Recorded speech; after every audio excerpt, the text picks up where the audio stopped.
O'zbekistonda sotuvchilarga sun'iy ravishda narxlarni oshirib, keyinchalik arzonlashtirilgan narxlarni chegirma sifatida ko'rsatish orqali iste'molchilarni chalg'itish taqiqlandi.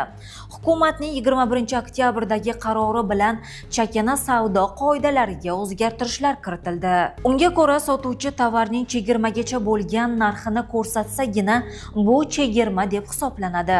Aks holda bu shunchaki tovar narxini arzonlashtirish sifatida baholanadi.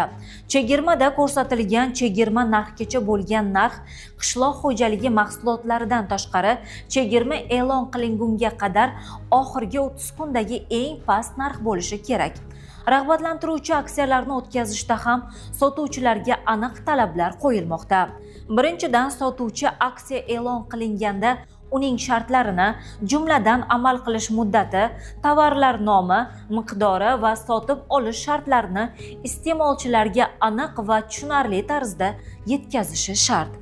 Ikkinchidan, aksiya e'lon qilingandan so'ng uning shartlarini o'zgartirish yoki tovar narxi haqida noto'g'ri ma'lumot berish taqiqlanadi. Shuningdek, rag'batlantiruvchi aksiya davomida taklif etilayotgan chegirma, bonus va boshqa imtiyozlar haqiqatdan amal qilinishi ta'minlanishi shart.